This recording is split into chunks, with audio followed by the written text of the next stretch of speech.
পুরুলিয়ার গ্রামের গরিব পরিবারের ছেলে সুকুমার সোরেন কারখানায় কাজ পেয়ে উত্তরপ্রদেশে যাচ্ছে। মা আসছে, বাবাকে সময় করে ওষুধ খাওয়াবা। তুমি ঠান্ডা লাগাবা না, আমি রোজ ফোন করব। তুই সাবধানে যা, আমার কথা ভাবতে হবে না। দুগ্গা দুগ্গা। আমি টোটো কাকাকে ফোন করেছি, চলে এসেছে। তুমি খেয়াল রাখবে কিন্তু মা বাবার, ওরা আমার কথা শুনে না। আর আমার চিন্তা করতে হবে না, দীপকও এতদিন ধরে কাজ করছে।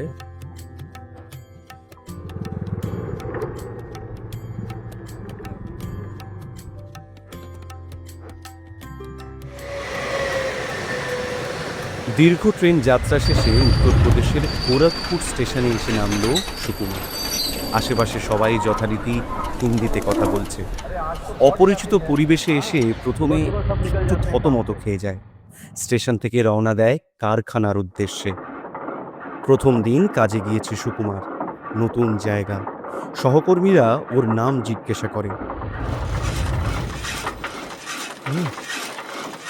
क्या नाम है भाई तेरा? सुकुमार सोरेन। ओ बंगाली है, तब तो पक्का बांग्लादेशी होगा। ए बंगाली साले आलसी, काम कर, नहीं दे पैसा नहीं दूंगा।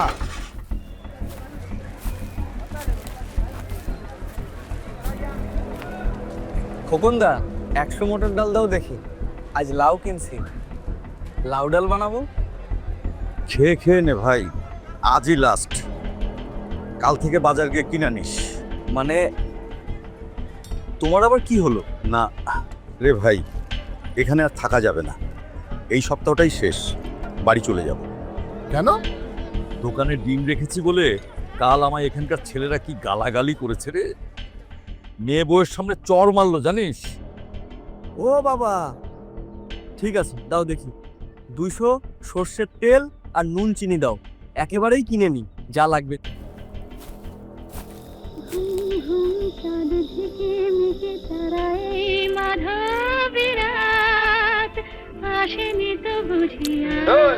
ये सब गाने यहाँ नहीं चलेंगे, अपने यहाँ सुना कर ये गाने बंद कर। এই মুহূর্তের সবথেকে বড় খবর, ফের বিজেপি শাসিত রাজ্যে খুন। উত্তরপ্রদেশে পিটিয়ে মারা হলো বাঁকুড়ার 26 বছর বয়সী দীপক মান্ডিকে। বাংলায় কথা বলার জন্য ওরা দীপককে মেরে দিল, তাহলে কি আমাকেও এরা মেরে ফেলবে? নিজের মাতৃভাষায় কথা বললে কি আমি আর আমার মায়ের কাছে ফিরতে পারবো না?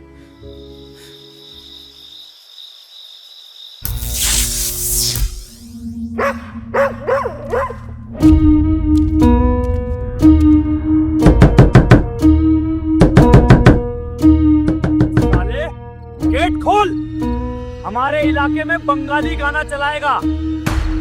साले बाहर निकल, नहीं तो गेट तोड़ दूंगा।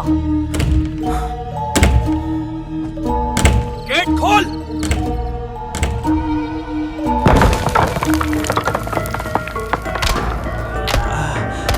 माँ,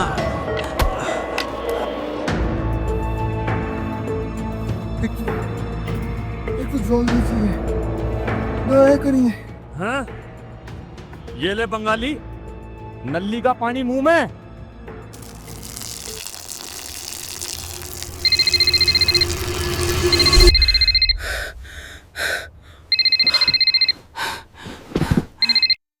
হ্যাঁ মা, বলো। তুই ঠিক আছিস তো বাবু? আমার খুব ভয় লাগছে। তুই চলে আয়, ওরা তোকে মেরে ফেলবে। কি দরকার ছিল ওখানে যাওয়ার? এখানে তো ভালোই ছিলিস। বাড়ি ঘর সব সরকার দিচ্ছে। নদীর এপার কহে ছাড়িয়া নিঃশ্বাস, ওপারেতে সর্বসুখ আমার বিশ্বাস। সুকুমারের এবার মনে পড়েছে পশ্চিমবঙ্গে তিনি কতটা ভালো ছিলেন, আর এখন তার ঠিক কি অবস্থাটাই না হয়েছে।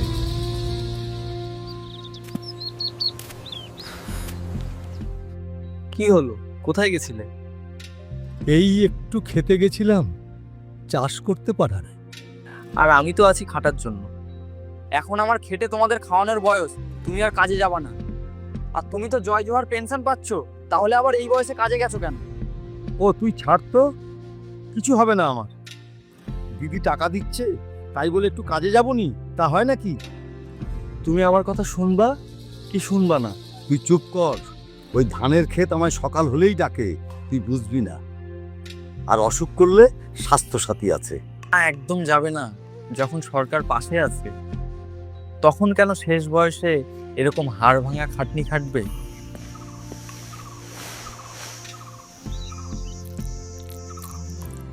বাবুরে, আজ বাবার সব ওষুধ এনে দিবি। লক্ষ্মীর ভান্ডারের টাকা ঢুকেছে, পুরো মাসের ওষুধটা একবারে নিয়ে আসিস। কি দরকার তোমার বাইরে যাওয়ার? এখানে তো দিদি 100 দিনের কাজের ব্যবস্থা করে দিচ্ছে, শ্রমশ্রীতেও টাকা দেবে বলেছে। খেতেও তো তেমন কোনো অসুবিধা হচ্ছে না, রসনে চাল গমও দিচ্ছে। কি দরকার আমাদের ছেড়ে যাওয়ার? আরে তোদের জন্যই তো যাচ্ছি রে। অন্য রাজ্যে অনেক টাকা আছে, আসবো যখন বাইক কিনবো। হ, আর আমি একা থাকবো এখানে বলো? আরে তোকেও নিয়ে যাব।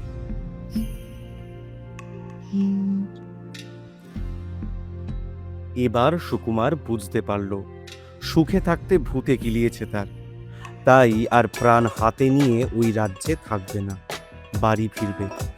মাকে সে কথা জানিয়েও দিল সুকুমার। হ্যালো মা,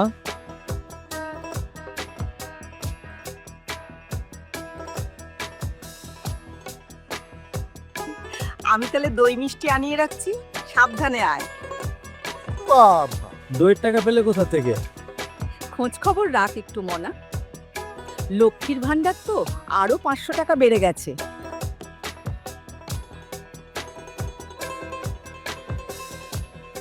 সুকুমার বাড়ি ফিরে এসেছে। সে এবং পরিবারের সকলেই খুব খুশি।